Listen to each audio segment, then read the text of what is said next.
Ton salut ou ton bonheur, qu'est-ce qui compte le plus? Si cette question t'était adressée, quelle serait ta réponse? Je suis sûre que sur le coup, la plupart des gens me diront le salut, bien sûr. Et c'est tout à fait vrai, parce que le salut prône sur toutes choses. Mais malheureusement, ce n'est pas le choix que nous faisons très souvent dans notre vie de tous les jours. Et j'aimerais nous le démontrer à partir de cette vidéo pour que peut-être à l'avenir, nous soyons un peu plus conscients de cela et que nous puissions mieux diriger nos choix. Si tu es prêt pour aborder ce sujet, alors ne perdons pas plus de temps et allons-y!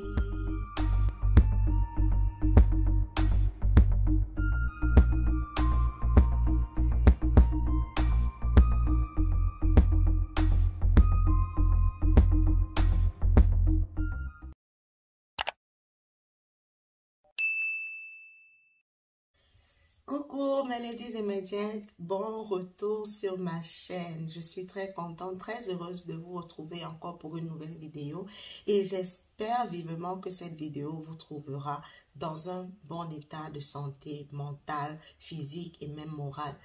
Moi, par la grâce de Dieu, je me porte très bien. C'est vrai que je suis fatiguée et que j'ai hâte que le semestre prenne fin, mais je suis vraiment reconnaissante au Seigneur parce que en ce moment, je me porte bien, la santé y est, le cœur est dans la joie, malgré tout. Donc, c'est ça. Et pour ceux pour qui j'apparais pour la première fois sur leur petit écran, moi, je suis la Queen Esther B.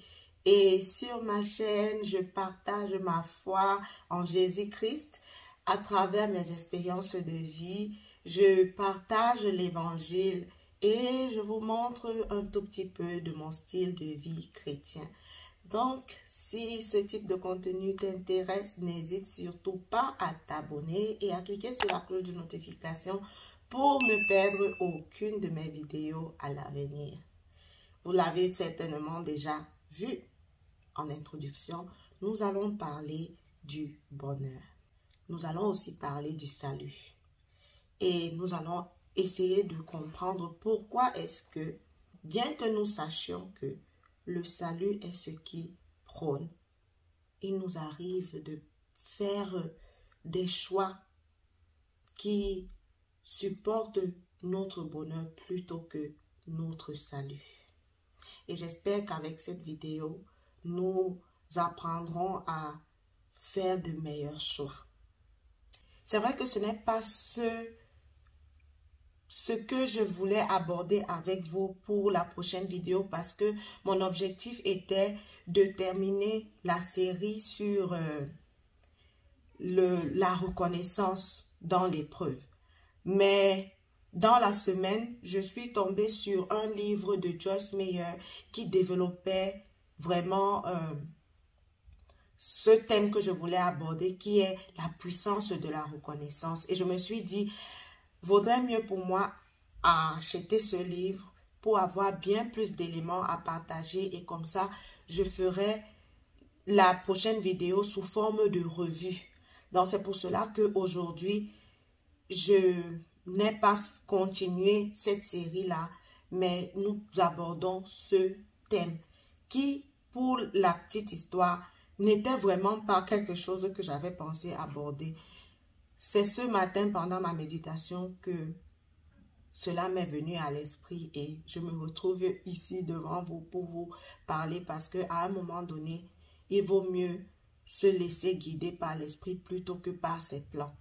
Donc, c'est un peu ça. La société d'aujourd'hui est très poussée vers la recherche du bonheur. Très souvent, tu entends dire « Non, mon bonheur compte plus que tout. Non, si je ne suis pas heureuse, je n'ai rien à y faire là. Mon bonheur par-ci, mon bonheur par-là. » Et très souvent, même dans l'église, on se laisse un peu trop emporter par cela. Je ne viens pas dire ici que le bonheur n'est pas important. Mais ce que je veux nous faire comprendre, c'est que parfois, ce que la société appelle bonheur n'est pas en accord avec le chemin de notre salut. Et je vais donc nous citer quelques exemples de la Bible qui montrent cela. Le premier exemple que je vais nous citer est celui de la veuve de Sarepta. Si vous êtes intéressé à connaître l'histoire de long en large, je vous inviterai à aller lire le chapitre de 1 Roi 17. Et vous aurez vraiment toute l'histoire de la veuve de Sarepta. La veuve de Sarepta, en bref, était une veuve comme c'est, qui, pendant une période de sécheresse en Israël, vivait avec un fils, son fils unique. Et parce que la sécheresse avait fait tarir le pays et il n'y avait plus à manger, la veuve et son fils étaient prêts à manger ce qu'ils avaient comme dernière réserve et à se laisser aller à la mort. Et le prophète Élie donc avait été envoyé par Dieu chez cette veuve-là. Lorsque le prophète Élie arrive, il demande à la dame de lui faire à manger. Et la dame de lui répondre qu'il ne lui restait plus que quelques grammes de farine et de l'huile qu'elle était supposée utiliser pour concocter un mets qu'elle et son fils allaient manger. Et puis, s'en suivra ce qui s'en suivra. Mais, puisque la demande avait été faite par le prophète Élie, elle a dit qu'elle va lui préparer à manger et elle et son fils, ils vont rester comme ça. Et si la mort doit arriver, elle arrivera. La veuve est donc partie et elle a fait ce pain, cette galette avec la farine qu'elle avait et elle a remis au prophète. Et la suite, en tout cas, pour ceux qui connaissent l'histoire, vous savez la suite. En fait, pour le moment, la suite ne m'intéresse pas. Pour le moment ici, c'est le fait que cette femme a choisi de respecter l'homme de Dieu, d'honorer l'homme de Dieu aux dépens de sa vie, aux dépens de la vie de son fils. D'habitude, le bonheur que la plupart des personnes cherchent, c'est de pouvoir être heureux. Je suis d'abord heureuse avant que les autres soient heureux. Je fais d'abord du bien pour moi avant de faire le bien pour les autres. Si je ne suis pas bien, je ne peux pas faire le bien pour les autres. C'est ce bonheur-là, en réalité, que la société prône. Et pourtant, cette veuve-là, la volonté de Dieu était qu'elle fasse ce qu'elle a fait. Parce qu'à la fin, nous comprendrons que ce choix-là, qui était quand même un choix difficile, parce que je ne sais pas, vous-même, je vous pose la question, si vous étiez à sa place, qu'auriez-vous fait? Auriez-vous décidé de donner ce qui vous restait pour votre survie à cet homme de Dieu, ou aurez-vous dit, pardon, passe ta route avec ta malchance? Mais c'était vraiment une décision très importante qu'elle a prise et qui a changé complètement le cours de sa vie. Comme pour dire que notre salut repose parfois sur le fait de mettre notre bonheur de côté et de prioriser le bonheur de quelqu'un d'autre. Parfois, oui. Le deuxième exemple que je vais prendre est celui de Joseph. C'est vrai que dans le cas de Joseph, ce n'était pas un choix qui lui avait été donné. Mais je veux prendre cet exemple-là pour montrer que de façon générale, la volonté de Dieu ne va pas nous mettre dans des conditions qui sont semblables au bonheur, je le mets toujours entre guillemets, au bonheur que la société prône. Si vous connaissez l'histoire de Joseph, et je crois que j'en avais déjà brièvement parlé dans l'une de mes vidéos, Joseph a dû passer par des épreuves avant d'expérimenter la gloire, avant d'expérimenter le bonheur, la joie, l'opulence. Mais aujourd'hui, on veut le bonheur et lorsque, pour atteindre ce bonheur-là, nous devons passer par des épreuves, là, ce n'est plus bon. Ça, ce n'est plus le bonheur. Ce n'est pas la vie que je veux. Ce n'est pas la vie que je mérite. Ce n'est pas la vie qu'il me faut. Je suis sûre que si l'on posait la question à Joseph à ce jour, si c'était à refaire, est-ce que tu souhaiterais repasser par toutes ces épreuves-là et avoir la vie que tu as eue? Je suis sûre que Joseph dirait que cela vaut la peine. Parce que Joseph a été vendu par ses frères. Il a été esclave. Ensuite, passé par la prison. Pensez-vous que ça correspond au bonheur? Il a eu des moments difficiles. Mais au final, il s'est retrouvé dans une position très, très élevée. Et généralement, les hommes de Dieu comparent l'histoire de Joseph un peu à, on peut dire, l'ombre des choses à venir par rapport à Christ. Et il est le troisième exemple que je vais prendre pour étayer mon idée dans cette vidéo. Jésus-Christ est venu sur la terre avec le but de mourir. Il savait qu'en venant sur cette terre, il venait pour mourir et pas de n'importe quelle mort, une mort atroce.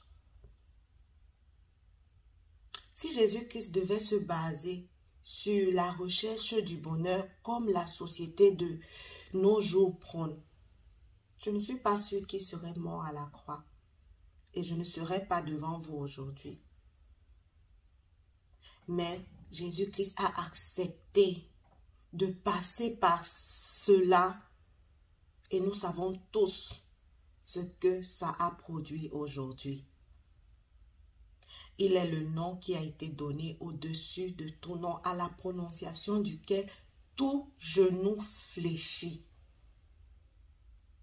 Jésus a dû passer par la souffrance avant d'obtenir sa gloire. Donc parfois dans la vie,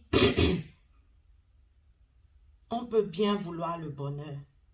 On a tous envie du bonheur et même Dieu veut que nous soyons heureux parce que sa parole dit que les plans qu'il a pour nous sont des plans de bonheur et non de malheur.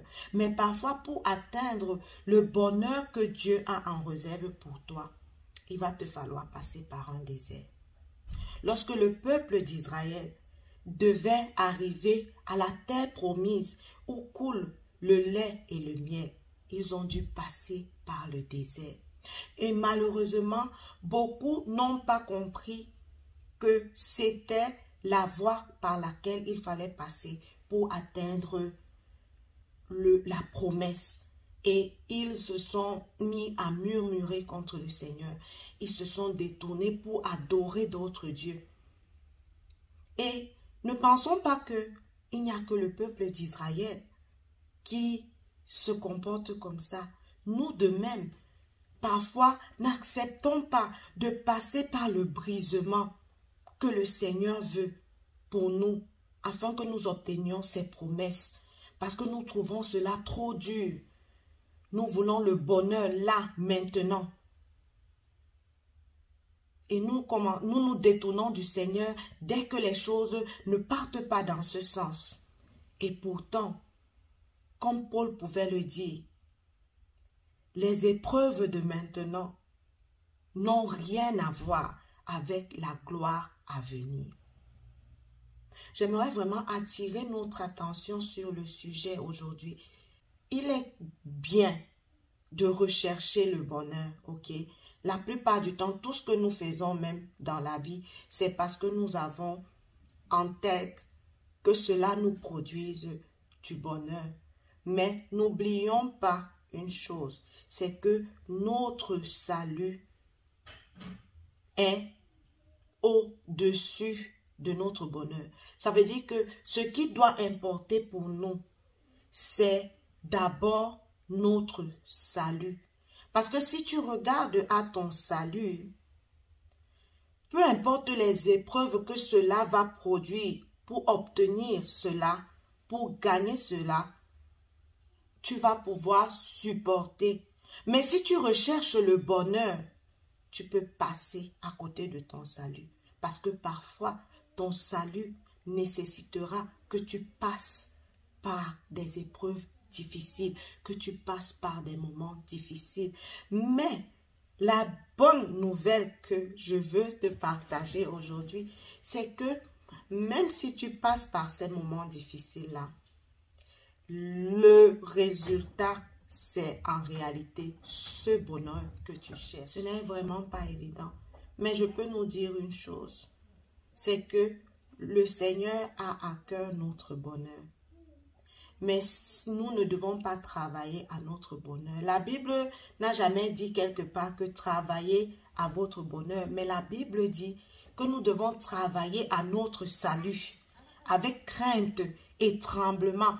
Pourquoi? Parce que on peut perdre ce salut-là si l'on ne persévère pas dans la course.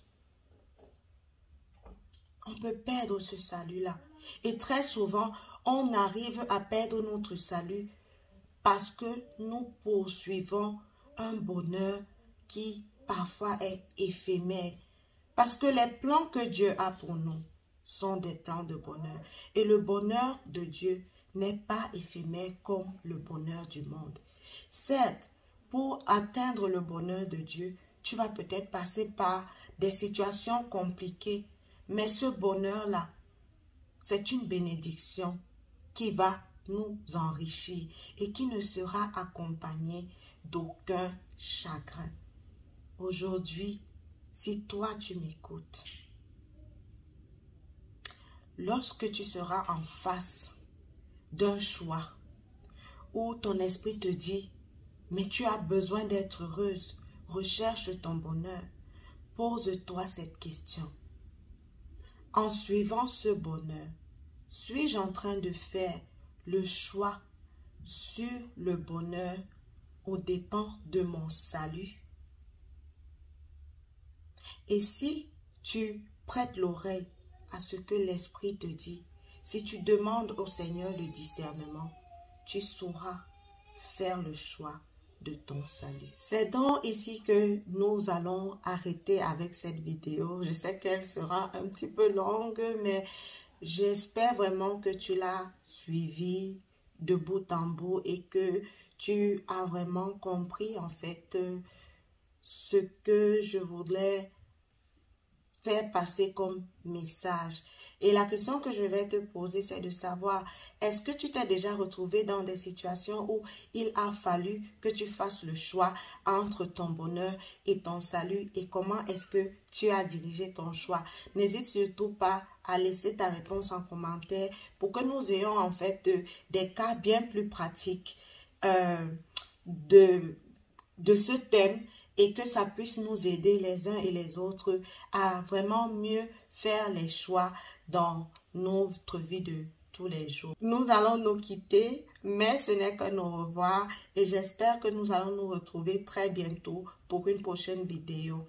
Et d'ici là, demeure épanoui en Jésus-Christ. Bye!